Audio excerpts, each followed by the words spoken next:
맞습니다.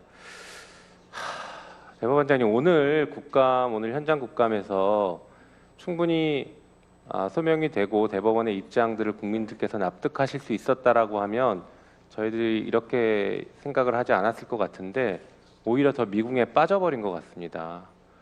아까도 말씀드렸던 것처럼 2025년 5월 1일 국회가 만약에 22대 대통령 선거의 후보는 한덕수로 한다라는 법을 만들면 그거 자체가 위헌입니다.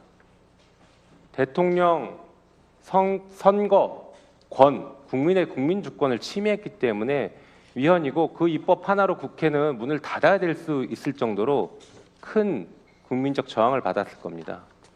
그런데 5월 1일 대법원이 국민의 선택권을 박탈하고 대통령 후보를 유일하게 한덕수로 만드는 판결을 했습니다. 매우 정교하게 설계된 방식으로 판결을 선고해버린 것입니다. 그리고 국민들은 거기에 대해서 분노하고 있고 지금도 질문을 하십니다. 왜 이런 판결이 나왔는지, 도대체 대법원에서 무슨 일이 있었는지. 그래서 저희가 계속 물어야 됩니다. 그런데 오늘 준비하신 것을 보면 그것에 대해서 아무도 제대로 된 답변을 하지 않습니다. 그냥 책임 면피하려고만 하고 계시고 사법권 독립 뒤에만 계속 숨습니다.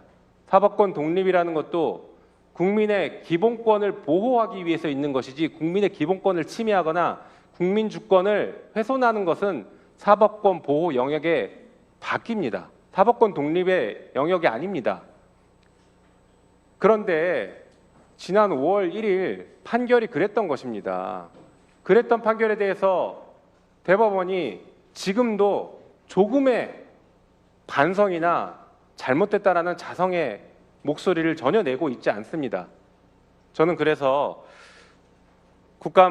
대법원 국감을 추가로 해야 될 필요성이 저도 분명히 있다라고 말씀드리면서 오늘 얘기를 들어보니 기록과 관련해서 실무자들이 여러 가지 조치들을 취하신 것 같은데 그 실무자들을 정확하게 저희가 특정해서 증인으로 불러야 제대로 된 국감이 될 것 같습니다. 그리고 대법원장님, 저희가 국감을 계속 진행할 수 있도록, 제대로 진행할 수 있도록 지금 소속 공무원들에게 분명한 입장을 좀 보여주시기 바랍니다. 국감에 적극 협조해라 라고도 말씀하시고 국감에 나가서 관련 법령에 따라서 증언도 제대로 해라 라고 지휘를 좀 해주십시오. 그렇지 않으시니까 지금 이 사단이 난 것 같습니다. 그렇게 좀 해주시겠습니까? 국정감사에 협조하는 것은 당연한 일입니다. 오늘 그렇지 않아서 제가 전혀 그렇지 않았어요. 네, 서영교 의원님. 대법원장님, 더불어민주당은 법원을 최후의 보루라고 생각합니다. 가장 소중합니다. 검사들이 칼을 휘두를 때 법원이 그래도 지켜주었습니다. 그런데 저희들이 왜 법원에 와서 이렇게 국정감사를 하면서 요구하는 것들이 있을까요? 5월 1일 사건이 일어났기 때문입니다. 5월 1일, 4월 22일 날 소부에 배당된 사건을 이틀 만에 표결했기 때문입니다. 대법원장에게 묻겠습니다. 그런 식의 판결을 내린 적이 있습니까? 소부에 4월 22일 배당된 것을 4월 24일 날 표결해 보신 적이 있습니까? 배당되기 전에 사건 기록을 살핀 적이 있습니까? 여지껏 그런 적이 있습니까?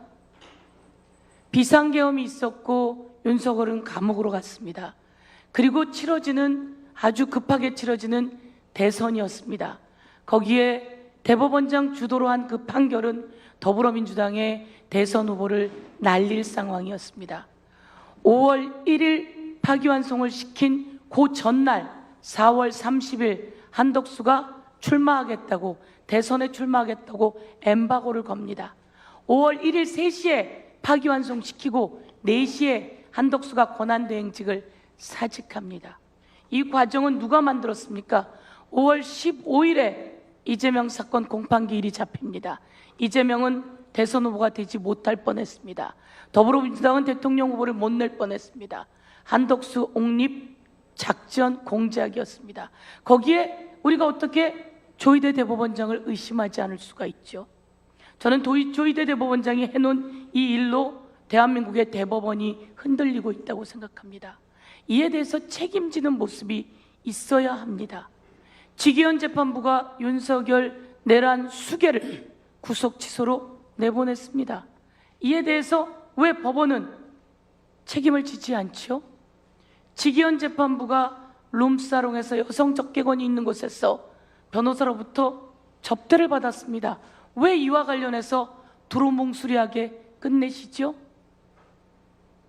그리고 박성재, 한덕수, 저희는 몰랐지만 이번에 나오지 않았습니까? CCTV에 내란 그날 낄낄 웃으면서 그 문서를 받아들고 수천 명을 잡아넣을 준비를 했던 그 모습.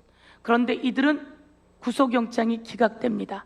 내란이 있던 그날 조희대 대법원장은 이 비상계엄이 합법이라면 그 다음 해야 될 조치가 필요하다며 법원 소집을 했습니다. 이와 관련해서 답변하셔야 합니다. 저는 이와 관련해서 책임도 지셔야 된다. 그런데 이와 관련한 답변이 없으세요. 그리고 조희대 대법원장께서 일정 정도 책임지는 모습을 보여야 대한민국 사법부가, 대한민국 국민이 우리의 사법부를 믿고 신뢰한다. 이렇게 말씀드리면서 조희대 대법원장이 얘기했던 단 한 건의 사건이 대법원의 신뢰를 만들어낼 수 있다. 취임식 날 이야기하셨죠. 이 사건이 대법원의 신뢰를 떨어뜨리고 있는 상황, 이에 대해서 돌아보시고 책임지셔야 합니다. 답변 주십시오.